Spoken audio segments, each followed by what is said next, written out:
Assalamualaikum warahmatullahi wabarakatuh. Perkenalkan sebelumnya, nama saya Wanda Pratama dari Prodi Peternakan Fakultas Pertanian Universitas Sumatera Utara. Nah, kali ini saya akan menjelaskan tentang integrasi ternak dengan jagung.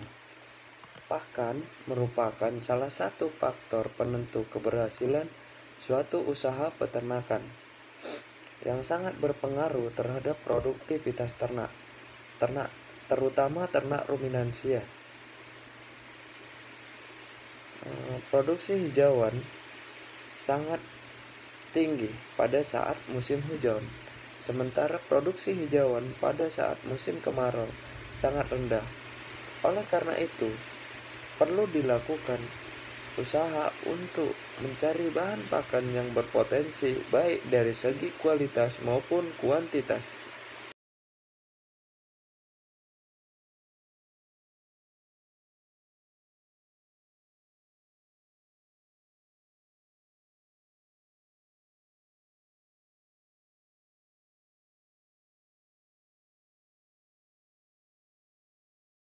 Permasalahan pakan dapat diatasi dengan pakan alternatif yang potensial, yang murah, mudah dicari. Sebagai salah satunya tidak bersaing dengan manusia untuk memiliki kandungan gizi yang cukup untuk hidup pokok ternak itu sendiri. Salah satu penyediaan pakan ruminansia adalah dengan memproduksi limbah pertanian, limbah perkebunan, agroindustri yang mudah dan gampang untuk kita peroleh dan berlimpah.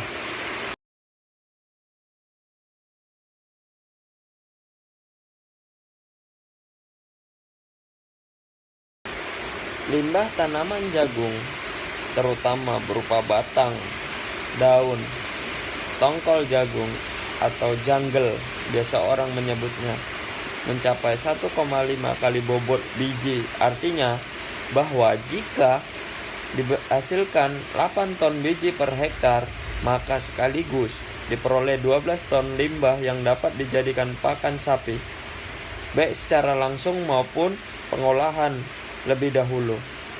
Selain itu, limbah jagung potensial ini dapat dijadikan bahan baku untuk pembuatan pakan komplit sebagai salah satu upaya mengatasi kekurangan hijauan. Limbah tanaman jagung biasanya melimpah pada saat panen, sehingga tidak setiap saat tersedia. Karena itu diperlukan teknologi pengolahan limbah saat melimpah dan disimpan untuk persediaan pakan yang cukup panjang yang akan kita berikan pada sapi. Komponen tanaman jagung tua dan siap panen terdiri atas 38% biji, 7% tongkol, 12% kulit, 13% daun, dan 30% batang. Jungle jagung dapat diberikan kepada ternak ruminansia dan merupakan bahan pakan kasar berkualitas rendah. Jungle jagung termasuk bahan pakan yang kurang palatable, atau jika tidak segera dikeringkan akan ditumbuhi jamur dalam beberapa hari. Mengungkapkan, tongkol jagung mempunyai kadar protein yang rendah, kurang dari 4,64%, kadar lignin 15,8%, dan selulosa yang tinggi. Kecernaan tongkol jagung rendah. Peningkatan kualitas nutrisi pada tongkol jagung melalui pengurangan ukuran partikel dan fermentasi secara nyata dapat meningkatkan protein kasar, namun tidak mampu memperbaiki nilai nutrisi pada serat kasar maupun pada total digestible nutrient atau TDN.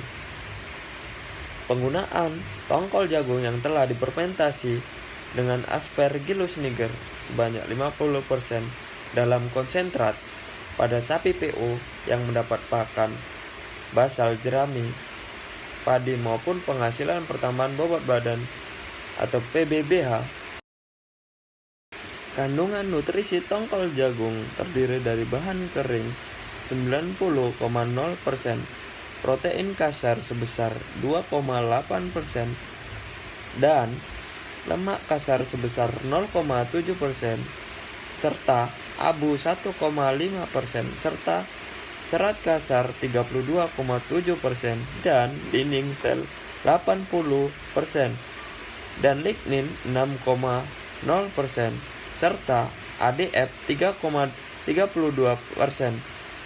Permasalahan utama penggunaan tongkol jagung sebagai pakan ternak ruminansia adalah tingginya kandungan serat kasar, kadar lignin dan silika yang tinggi mengakibatkan pencernaan tongkol jagung menjadi rendah dan konsumsinya oleh ternak terbatas, sehingga perlu dicari teknologi yang dapat meningkatkan nilai nutrisi kecernaan.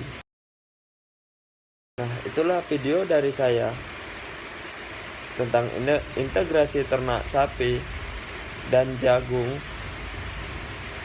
dari Prodi Peternakan Fakultas Pertanian Universitas Sumatera Utara dengan dosen pembimbing Ibu Tati Fidianasari SPTMP. Sekian, Assalamualaikum warahmatullahi wabarakatuh.